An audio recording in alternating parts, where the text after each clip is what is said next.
હળદર અને મીઠું નાખી અને શાકને હલાવી અને ઢાંકણ બંધ કરી દઈશું.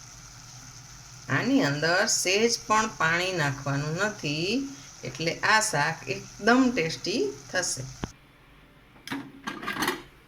5 મિનિટ પછી આપણે ગેસ ખોલશું, ઢાંકણું ખોલશું અને જોઈ લેશું.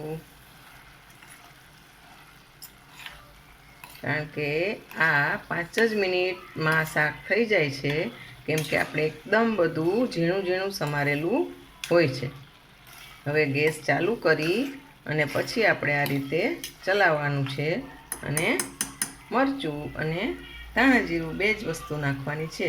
આપણે આની અંદર એકેય ખડા મસાલા કે ગરમ મસાલો કે કાંઈ પણ યુઝ નથી કરતા, એટલે ધાણા જીરું અને મરચું 2 જ વસ્તુ યુઝ કરીશું. એને એકદમ સરસ શાક રેડી થઈ જશે. કાશ્મીરી લાલ મરચું નાખશું.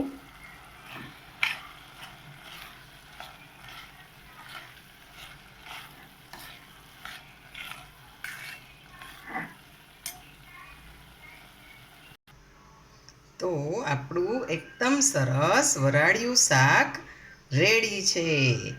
આટલું સરસ શાક ખાવાની મજા પડી જાય, કેમ કે આની અંદર સહેજ પણ પાણી નથી આવતું, એટલે એકદમ શાકનો ટેસ્ટ આવે છે આપણને. અને બીજા એકદમ મસાલા પણ આપણે ઉમેરતા નથી, એટલે રિયલ શાકનો ટેસ્ટ લેવો હોય તો આ રીતે વરાળિયું શાક બનાવવાનું છે. કુકરમાં ઝીણું ઝીણું સુધારીને નાખ્યું હોય એટલે ચડી પણ જાય છે ફટાફટ, અને સીટી પણ થવા દેવાની નથી. એક જ સીટી થવા જેવું થાય ત્યાં જ આપણે ગેસ બંધ કરી દેવાનો છે. તો આપણું શાક રેડી છે.